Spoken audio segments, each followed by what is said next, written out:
বিশ্বকাপ জিতলো ভারতের মহিলা ক্রিকেট দল। কিন্তু এই জয় শুধুই কি একটি জয়? যখন ক্রিকেটের বিশ্বমঞ্চে একের পর এক এশিয়ার দল মুখ থুবড়ে পড়েছে, ঠিক তখনই ভারতের এই নারী শক্তি যেন এশিয়া মহাদেশের পতাকাটাকে নিজের কাঁধে তুলে নিয়ে বিশ্ব মঞ্চে ওড়ানোর দায়িত্বটি নিয়েছিল। ক্রিকেট বিশ্বমঞ্চ, স্পেশালি যদি ওমেন্স ক্রিকেট নিয়ে আপনারা চর্চা করেন, তাহলে দেখবেন দিনের পর দিন এই ওমেন্স ক্রিকেটকে কিন্তু ডমিনেট করেছে পশ্চিমা শক্তিধর দেশগুলো। কিন্তু আজকের দিনে দাঁড়িয়ে হারমানপ্রীত কৌরের এই নারী শক্তি যে তাণ্ডব বিশ্বমঞ্চে দেখালো, তা কিন্তু ঐতিহাসিক এক নিদর্শন, ঐতিহাসিক এক দলিল হয়ে থেকে গেল আন্তর্জাতিক স্তরে। এই জয় কিন্তু বিভিন্ন দিক থেকে গুরুত্বপূর্ণ। প্রথমত, কালকে সাউথ আফ্রিকার সাথে যে ফাইনাল খেলা হয়েছে মুম্বাইয়ের নভি মুম্বাই স্টেডিয়ামে, সেখানে কিন্তু প্রথম থেকেই দাপট দেখিয়েছে মিতালি রাজের পরবর্তী উত্তরসূরিরা। প্রথম থেকেই এই টুর্নামেন্টে ভারত কিন্তু ফেভারিট হিসাবে শুরু করেছিল। আরো ইন্টারেস্টিং ফ্যাক্ট হলো, গ্রুপ পর্বে একটা সময় পরপর 3টে ম্যাচ হেরে যায় ভারতের এই ক্রিকেট দল, কিন্তু পরবর্তীকালে যেভাবে বাউন্স ব্যাক করা উচিত ঠিক তার থেকেও অনেক জোরালো গতিতে ভারতের ক্রিকেট দল কিন্তু ফিরে আসে এবং একের পর এক ম্যাচে রীতিমতো তাণ্ডব দেখিয়ে ভারত কিন্তু বিশ্বকাপের ট্রফিটি ঘরে তুলল।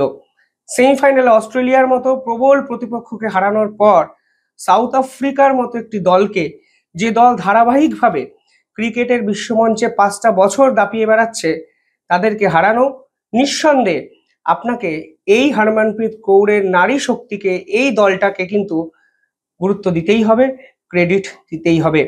এই দলের এমন 10জন ক্রিকেটার ছিল যারা প্রথমবারের জন্য বিশ্বকাপ খেলছে, এমন হরমনপ্রীত কৌর কিংবা স্মৃতি ম্যান্ধানা কিংবা দীপ্তি ছাড়া কেউই ভারতীয় ক্রিকেটের মূল মঞ্চে কোনোদিন চর্চার আওতাতেই আসেনি। তা সত্ত্বেও অখ্যাত শেফালি ভার্মা কিংবা বাংলা রিচা ঘোষ যেভাবে মুম্বাইয়ের মাটিতে রীতিমতো তাণ্ডব দেখালো এবং সাউথ আফ্রিকাকে গুড়িয়ে দিল, তা কিন্তু নিঃসন্দেহে ভারতের ক্রিকেটের কাছে এক অনবদ্য দলিল হয়ে থেকে গেল। কালকে প্রথমে ব্যাট করে ভারত 298 রান করে 50 ওভারে, এবং বিনিময়ে 7টি উইকেট ভারতকে হারাতে হয়েছিল। একটা সময় এসে মনে হচ্ছিল ভারত হয়তো 300 থেকে 300-350 রান করতে পারে, কিন্তু ফাইনালের মতো একটি জায়গায় 300 রান খুব খারাপ স্কোর নয়। সাউথ আফ্রিকার 2 ওপেনার সারা টুর্নামেন্ট জুড়ে ডমিনেট করেছিলেন, বিশেষত ক্যাপ্টেন লরা উডওয়ার্ড। তিনি প্রথম থেকেই এই টুর্নামেন্টে খুব ভালো ব্যাটিং করেন। কালকেও তিনি অনবদ্য একটি সেঞ্চুরি করেছেন, কিন্তু বলে না, সাহসীদের সঙ্গেই ভাগ্য থাকে। যেভাবে ভারতের ক্রিকেট দল এই টুর্নামেন্টে পিছিয়ে পড়েও সাহস দেখিয়ে বারবার ফিরে এসেছে, সেখানেই কিন্তু বোঝা গেছিল এই দল ইনক্রেডিবল একটি দল। এই দল অবিশ্বাস্য কিছু করতে পারে, এই দলের ম্যাজিক করার মতো কিছু না কিছু ক্ষমতা আছে। এবং অবশেষে কালকে নভি মুম্বাইয়ের মাটিতে সাউথ আফ্রিকাকে 52 রানে হারিয়ে প্রথমবারের জন্য বিশ্বকাপ কিন্তু ঘরে তুলল ভারতের ক্রিকেট দল। 2017 সালে এই দলটি ফাইনালে যায়, কিন্তু শেষ মুহূর্তে হেরে যায়। কিন্তু 2025-এ এসে এই দল কিন্তু বিশ্বের 1 নম্বর দল হিসেবে নিজেকে প্রতিষ্ঠিত করে। অনেক টুকরো টুকরো মুহূর্ত এই টুর্নামেন্ট আমাদের উপহার দিয়েছে। স্পেশালি আমি অত্যন্ত স্পোর্টস ফলো করা একজন ব্যক্তি এবং প্রথম থেকে এই টুর্নামেন্টে প্রায় সব ম্যাচই দেখেছি। এই টুর্নামেন্টে প্রাপ্তি অনেক। আপনি যদি তথ্য দেখেন তাহলে দেখবেন দীপ্তি শর্মা, যিনি বিশ্বের অন্যতম সেরা অলরাউন্ডার, কালকেও 39 রান দিয়ে 5টি উইকেট নিয়েছেন। কিন্তু এমন একটি রেকর্ড তিনি করেছেন, যে রেকর্ড ছেলেদের এবং মেয়েদের ক্রিকেট মেলালেও আপনি পাবেন না। একটি নির্দিষ্ট বিশ্বকাপের এডিশনে তিনি সর্বমোট 215 রান এবং 20টি উইকেট নিয়ে ম্যান অফ দ্য সিরিজ হয়েছেন, যেই নজির ক্রিকেট ছেলেদের যে ক্রিকেট হয় পুরুষ ক্রিকেটেও কিন্তু নেই। শেফালি ভার্মা, যিনি 1 বছর পর ইন্ডিয়া টিমে কামব্যাক করেছেন, তাও আবার ইন্ডিয়া টিমের অন্যতম সেরা ব্যাটসম্যানের ওপেনার চোট পাওয়ার পর। সেমিফাইনালে তিনি ভালো একটি শুরু করেছিলেন, কিন্তু ফাইনালে অনবদ্য 87 রান করেন 78 বলে। সব থেকে ইম্পর্টেন্ট বিষয় কি জানেন? কালকে শেফালি ভার্মা কিন্তু বল হাতেও 2টি উইকেট নিয়েছেন, যা কিন্তু একটা জিনিস প্রমাণ করেন, এই নারী শক্তি কোথাও না কোথাও নিজেদেরকেও বারবার মোটিভেট করেছিল এবং বিভিন্ন ক্ষেত্রে একটি সুযোগের অপেক্ষায় ছিল নিজেকে প্রমাণ করার। ছোটবেলা থেকে ঘাত প্রতিঘাতে বেড়ে ওঠা এই মহিলা ক্রিকেটাররা আসলে বিশ্ব মঞ্চে ভারতের নাম উজ্জ্বল করতে পারেন আমরা হয়তো অনেকেই ভাবিনি। এরপর মহিলা ক্রিকেট কতটা বদলাবে জানি না, কিন্তু এই মহিলারা হয়তো পুরুষ নারী নির্বিশেষে সমস্ত ভারতীয়র মনের মণিকোঠায় থেকে যেতে পারে কালকের পর। আপনি যদি তথ্য দেখেন কালকে দেখবেন এই নারী শক্তি টুর্নামেন্ট জিতে আইসিসির ধার্য করা মূল্য প্রায় $4.48 মিলিয়ন পেয়েছে, যা ভারতীয় মুদ্রায় প্রায় 39 কোটি টাকার সমান।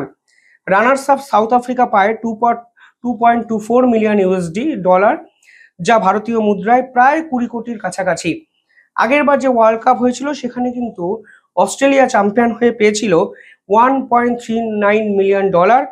অর্থাৎ আগের বারের থেকে আইসিসি এবার পুরস্কার মূল্য প্রায় 239% কিন্তু বাড়িয়েছিল। টি-20 ওয়ার্ল্ড কাপ জেতার পর রোহিত শর্মা, বিরাট কোহলিরা বিসিসিআই এর পক্ষ থেকে বোনাস হিসাবে পেয়েছিলেন 125 কোটি টাকা। কালকে যে রিপোর্ট সামনে আসছে সেখানে বলা হচ্ছে পুরুষ দলকে যত টাকা বোনাস দেওয়া হয়েছে বিসিসিআই এর পক্ষ থেকে, কালকে চিন্তা ভাবনা করা হচ্ছে মহিলা ক্রিকেটারদেরও সেই সম পরিমাণ টাকা যেন বোনাস হিসাবে দেওয়া যায়। হরমনপ্রীত কৌর অত্যন্ত ভালো একটি কালকে কথা বলেছেন বিশ্বকাপ জিতে। তিনি বলেছেন, ক্যাপ্টেন হিসাবে নিঃসন্দেহে গর্বের বিষয়, আমার দলের সকলে ভালো খেলেছেন, কিন্তু ইন্টারেস্টিং বিষয় হলো আমরা এই মুহূর্তটার জন্য অপেক্ষা করছিলাম, যে মুহূর্তটা এখন আমরা পেলাম এবং আমরা এটাকে অভ্যাসে পরিণত করতে চাই। অর্থাৎ ধারাবাহিকভাবে এই জেতার রেকর্ডটাকে বজায় রাখতে চাই। যেভাবে ক্রিকেট বিশ্বে ভারতের পুরুষ দল ডমিনেট করে, কাল থেকে নারী শক্তিরাও এইভাবে ডমিনেট করবে বিভিন্ন ক্ষেত্রে। তাই সেই বার্তাই কালকে ক্যাপ্টেন হরমনপ্রীত কৌর দিয়েছেন বিশ্বমঞ্চে। এই পুরো বার্তার মধ্যেও পলিটিক্যাল ডামাডোল বিভিন্ন ক্ষেত্রে আমরা দেখতে পাচ্ছি। প্রধানমন্ত্রী নরেন্দ্র মোদী একটি টুইট করেছেন, সেই টুইটে তিনি মহিলা ক্রিকেট দলকে কংগ্রাচুলেট করেছেন। তিনি লিখেছেন, spectacular win by the Indian team in the ICC women's world cup 2025. Their performance in the final was marked by great skill and confidence. The team showed exceptional teamwork and tenacity throughout the tournament. Congratulations to our player. অর্থাৎ তিনি ধন্যবাদ জেনে একটি tweet করেছেন।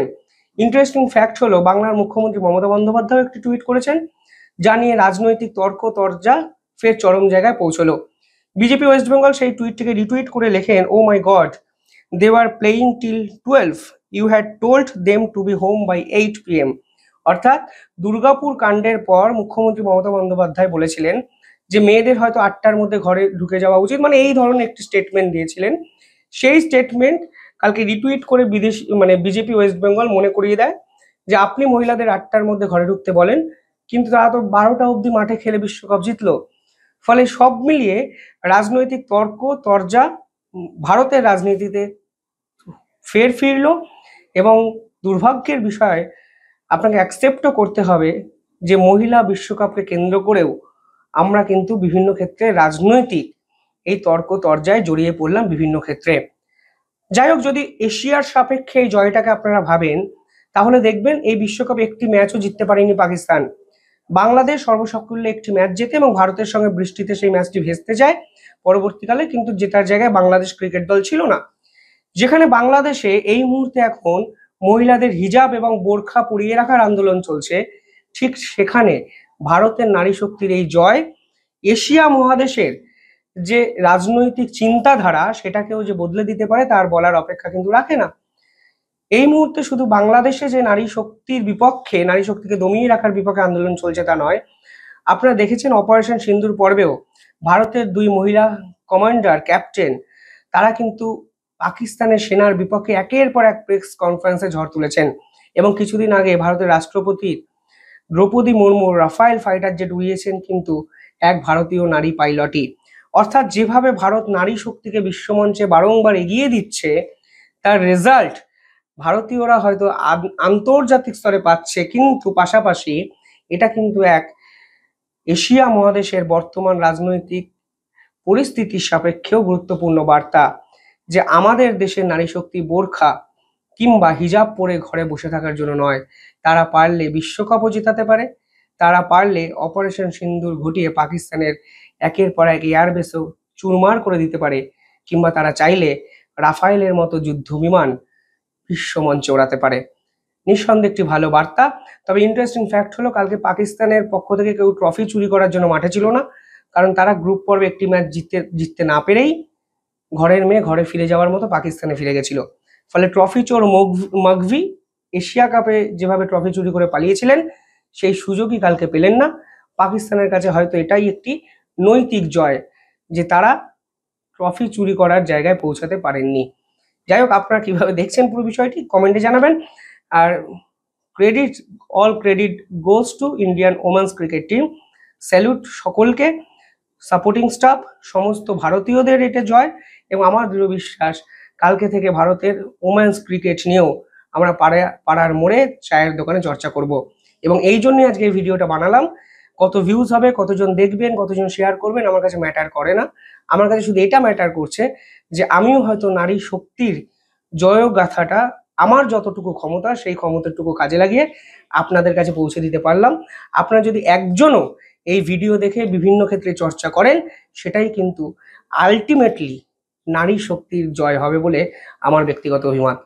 দেখতে থাকুন the independent network. ধন্যবাদ।